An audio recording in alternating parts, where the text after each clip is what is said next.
We're back one more time. Seven Rivers Racing. I'm Dan Dyker along with Al Losey. Brent Kirchner drives the City Auto Sales number 8 Quick Trip NASCAR late model at the Crosse Fairgrounds Speedway. And we were talking a little bit about Oktoberfest, and we're talking about the unfortunate passing of Dan Weldon in the IndyCar Racing Series last weekend, their last race at Las Vegas. And it kind of takes me to the feelings I had as I'm standing in my living room watching this 14-car horrific crash take place. And I even put it on my Facebook that no matter what racing community you're a part of, whether it's in Sonoma or whether it's at Charlotte, whether it's at La Crosse, whether it's at Texas, it kind of, you have a feeling of the sense that you're in a racing family, and it affects everybody. I think a little bit more in a racing family than it does maybe some others. As an announcer, that's the worst thing I would ever want to call to something like that. I've luckily have only had to do that once at the Knoxville Speedway back in '99. Brent, you've been driving 22 years now. And I came across an article from Jimmy Spencer, interestingly enough, one of the only drivers to win in the Nationwide Series, NASCAR Sprint Cup, and the Camping World Truck Series. And it was a very heartfelt article right here. And a lot of folks didn't like the idea of the 5-lap tribute. Why put those drivers back into a car right after their best friend or their compadre had just passed away? But as you look through this entire article, I think the sense of the notes are the healing has to start somewhere, and that was a good part of the healing. Do you agree with that? I do. I think it was a way for the drivers to show their appreciation for them and put a little bit back into the whole thing, and you know, try to make it all better. If you know, I mean, if you can, I mean, make everybody feel a little better, make everybody feel like they were behind them a little bit, because it was a bad deal. If you go back to 2001, Dale Earnhardt dies. A week later, they go to Rockingham. A lot of drivers were kind of skeptical whether they wanted to climb back behind a car, but Spencer said that Dale Earnhardt would have kicked their asses if they wouldn't have got back behind the wheel, and that's just how Dale was. When you've driven as long as you have, and you see these things happen, whether it's in front of you or behind you on a track, or whether you're watching it on TV, does it set you back a little bit to make the big picture open up again as to why you race?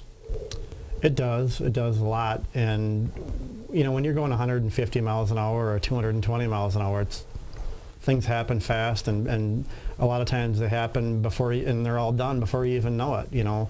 He had no chance of getting out of that. It was just a racing thing that he couldn't have stopped, couldn't have steered out of it. You know, 220 miles an hour on a mile-and-a-half track is just crazy. You know? And you know, and even if it's not a fatality-involved accident, I wasn't at La Crosse when Emily Sue Steck went up way up on the wall. I wasn't at La Crosse when I saw the YouTube video of Steve Carlson coming out of turn 4, which had to have been the worst wreck I think I've seen video of at the La Crosse Fairgrounds Speedway. Even those kind of instances, when you're driving around on a yellow caution lap and they're cleaning things up, what's going through your mind?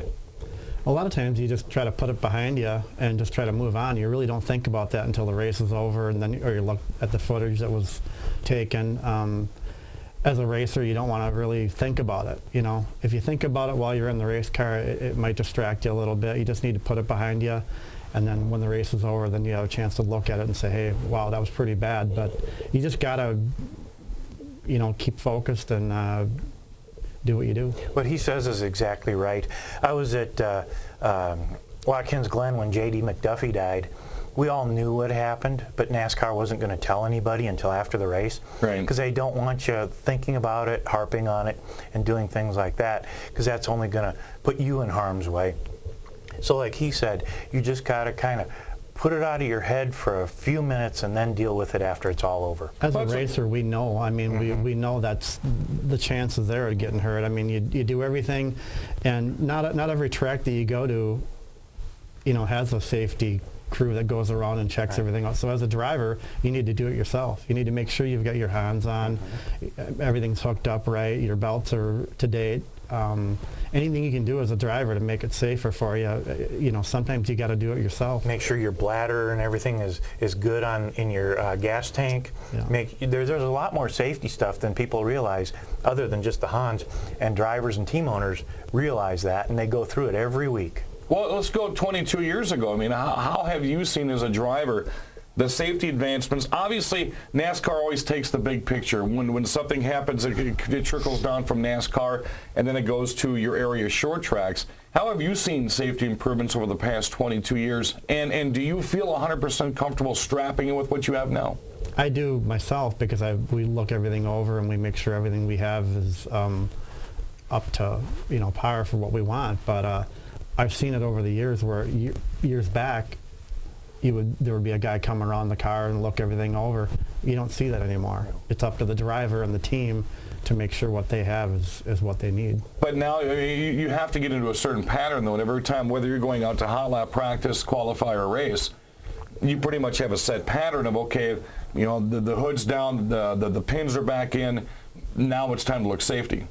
Right.